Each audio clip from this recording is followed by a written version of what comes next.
Hi hello family ടൈൽസിൻ്റെ പുതിയൊരു വീഡിയോയിലേക്ക് സ്വാഗതം. അപ്പോൾ ഇന്ന് നമ്മളിവിടെ ഓർക്കാപ്പുളി പറയും, അതുപോലെ സിറുമ്പിക്കാന്നൊക്കെ പറയാറുണ്ട്. അപ്പോൾ ഇത് നമുക്ക് കുറച്ചധികം കിട്ടിയിട്ടുണ്ട്. അപ്പോൾ 2-3 പരിപാടി ചെയ്യാമെന്ന് വിചാരിച്ചിട്ട് കുറച്ച് ഉണക്കി വയ്ക്കാനും അച്ചാറിടാനും ഉപ്പിലിട്ട് വയ്ക്കാനൊക്കെ വിചാരിച്ചിട്ടുണ്ട്. അപ്പോൾ ഇന്ന് ഞാൻ വീഡിയോയിൽ ചെയ്യുന്നത് നമുക്ക് അച്ചാറിടുന്നത് എങ്ങനെയെന്നുള്ളതാണ്. അപ്പോൾ ആദ്യം നമ്മളിത് നന്നായിട്ട് കഴുകി അതിൻ്റെ വെള്ളമൊക്കെ ഒന്ന് തുടച്ചെടുക്കുക. അതിനുശേഷം അച്ചാറിടാൻ ഞാനിതുപോലൊരു 3-4 പീസാക്കി എടുത്തിട്ടുണ്ട്. ഓരോന്നും ഇത് പറ്റി ചെറുതാക്കി അരിയേണ്ട കാര്യമില്ല, കാരണം കുഴഞ്ഞ് ഉടഞ്ഞ് പോവും. അപ്പോൾ നമുക്കൊന്ന് പിടിക്കേണ്ട രീതിയിൽ കുറച്ച് വലിയ സൈസാക്കിയിട്ട് ഇതുപോലെ അരിഞ്ഞെടുക്കുക. പിന്നെ ഞാനിത് തലേനാൾ വൈകുന്നേരത്താണ് അരിഞ്ഞിട്ടുള്ളത്. അപ്പോൾ ആ സമയത്ത് തന്നെ ഉപ്പിട്ട് വെച്ചതാണ്. പിറ്റേ ദിവസം ആകുമ്പോഴേക്കിനും ഈ ഒരു കളറായിട്ടുണ്ടാവും. അപ്പോൾ നന്നായിട്ട് ഉപ്പൊക്കെ പിടിച്ചതിന് ശേഷമുള്ളൊരു അവസ്ഥയാണിത്. പിന്നെ നമ്മൾ വെളിച്ചെണ്ണയിലാണ് അച്ചാറിടുന്നത്. അപ്പോൾ എണ്ണ ചൂടായി വരുമ്പോൾ ഉലുവ പൊട്ടിക്കുക, അതുപോലെ തന്നെ അത്യാവശ്യം കടുകും പൊട്ടിച്ചെടുക്കുക. പിന്നെ വെളുത്തുള്ളി ഇഞ്ചി ഇതുപോലെ അരിഞ്ഞത് ചേർത്ത് കൊടുത്തിട്ടുണ്ട്. അപ്പോൾ അതൊന്ന് നമ്മൾ എണ്ണയിലൊന്ന് മൂപ്പിച്ചെടുക്കുക.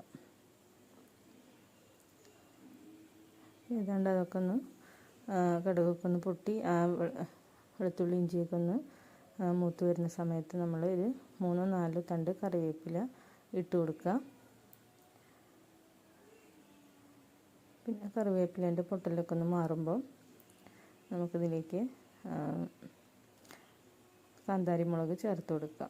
കാന്താരി മുളക് ഈ ഒരു സമയമായപ്പോഴേക്കും ഞാൻ നമ്മുടെ ലൈറ്റ് തീ ഓഫാക്കിയിട്ടുണ്ട്. അതിന് ശേഷമാണ് പൊടികളിട്ട് കൊടുത്തിട്ടുള്ളത്. ഒരു 3 സ്പൂണ് അച്ചാർ പൊടിയാണ് എടുത്തിട്ടുള്ളത്. നമ്മുടെ ഏതെങ്കിലും ഒരു നല്ല അച്ചാർ പൊടി നോക്കിയെടുക്കുക.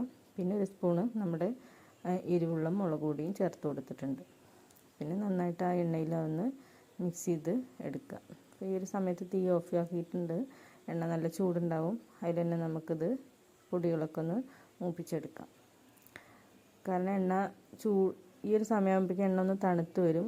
നല്ല ചൂടാണെന്നുണ്ടെങ്കിൽ ഈ ഒരു പുളിങ്ങ ഓർക്കാപ്പുളി ഒന്നും കൂടി വെന്ത് പോകും. അപ്പോൾ അതില്ലാതിരിക്കാൻ വേണ്ടി നമുക്ക് ആ പൊടികളിടുന്ന സമയത്ത് തന്നെ ലൈറ്റ് അല്ലെങ്കിൽ തീ നമുക്ക് ഓഫാക്കാവുന്നതാണ്. അല്ലെങ്കിൽ ഇതങ്ങോട്ട് വെന്ത് പോയി പിന്നെ നമുക്ക് 2 ദിവസം കഴിയുമ്പോഴേക്കും തന്നെ തുടങ്ങി ഒരു പരുവാകും. അപ്പോൾ നമുക്കത് കടിക്കാനൊന്നും കിട്ടില്ല. അപ്പോൾ ഈ ഒരു പരുവത്തിലാണ് നമ്മളത് എടുത്തിട്ടുള്ളത്. പിന്നെ ഓർക്കാപ്പുളി എല്ലായിടത്തും അതിൻ്റെ അരപ്പൊക്കെ ഒന്ന് പിടിക്കുന്ന രീതിയിൽ നന്നായിട്ടൊന്ന് ഇളക്കി കൊടുക്കുക.